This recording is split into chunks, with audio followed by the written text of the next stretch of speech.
पूर्णमदः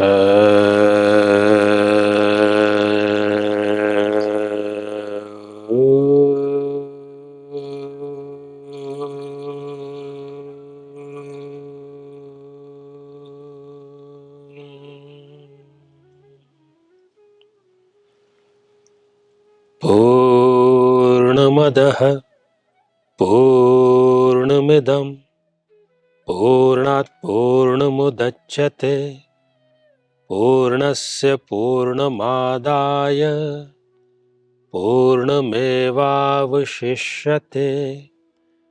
ओम शांति शांति शांति।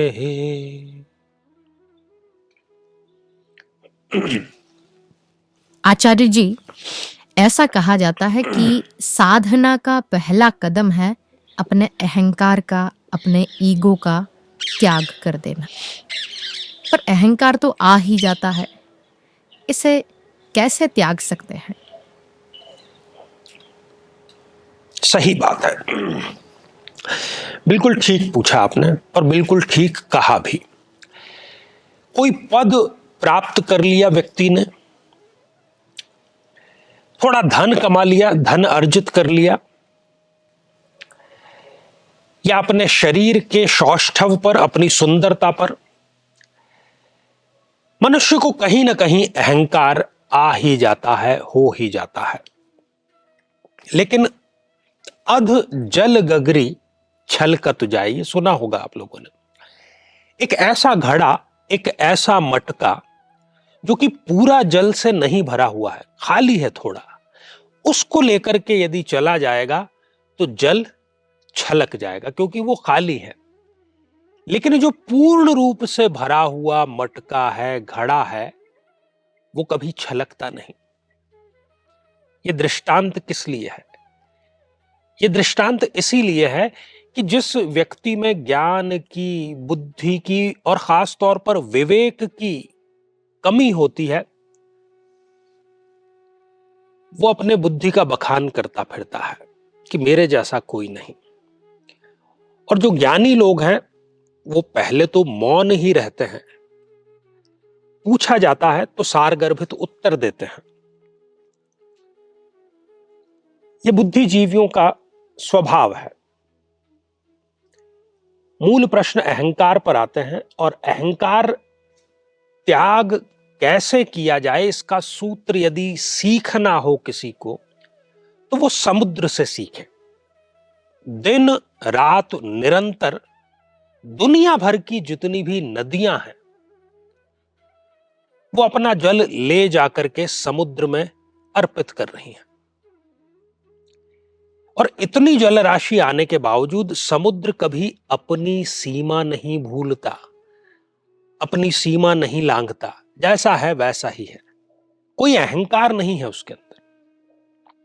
नदी में थोड़ा सा जल अधिक आ जाए तो नदी अपनी तट रेखा भूल जाती है, अपनी सीमा भूल जाती है, बाढ़ का आकार ले लेती है, वो तहस नहस कर डालती है। वैसे ही जो व्यक्ति अहंकार से पीड़ित है वो स्वयं का तो नुकसान करता ही है, साथ ही वो अपने आसपास के लोगों का भी घनघोर नुकसान करता है साथियों।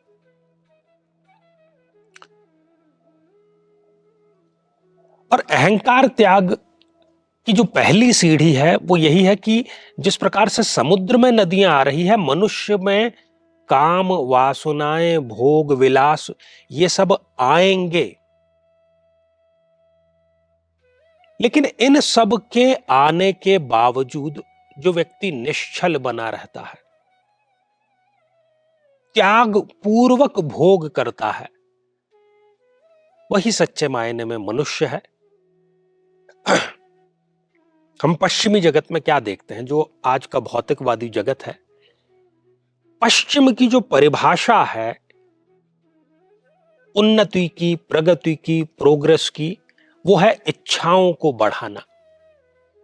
इच्छाएं बढ़ाते जाओ, और इच्छाएं बढ़ाई है तो उनकी पूर्ति करने के संसाधन जुटाने होंगे, और जो जितने संसाधन जुटा लेता है आज की दृष्टि में हम उसको उतना ही आदर सम्मान देते हैं। सोसाइटी में भी हम देखते हैं जिसके पास में बड़ी गाड़ी है, बड़ा बंगला है, धन है, पद है, कोई दुनिया उसके पीछे रहती है।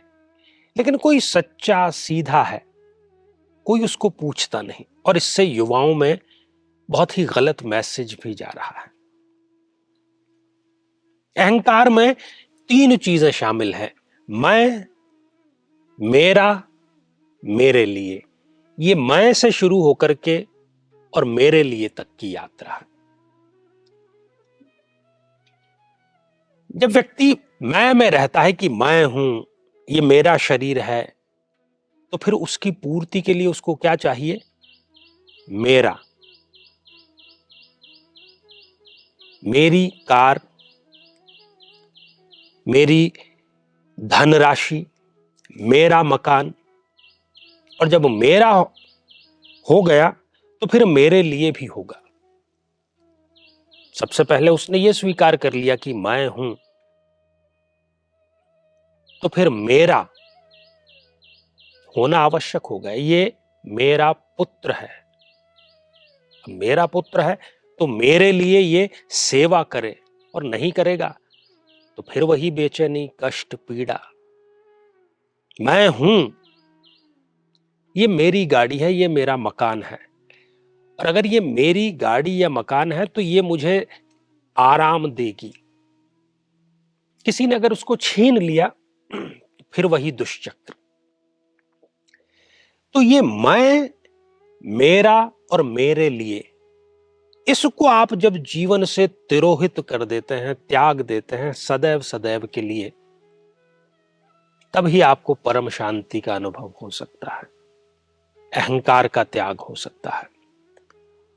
और ये गुरुदेव अपने मार्गदर्शन में ही आपसे करा सकते हैं। बिना गुरु के ये संभव नहीं है। बिना गुरु के तो आप भटकते रहेंगे बस। गुरु का क्या कार्य है? जहां पर आप भटकने लगे वहां पर आपकी उंगली पकड़ करके सही रास्ते पर, सही मार्ग पर आपको लेकर के आ जाए। और यहां आत्म साधना शक्ति केंद्र में वही करने का प्रयास किया जा रहा है।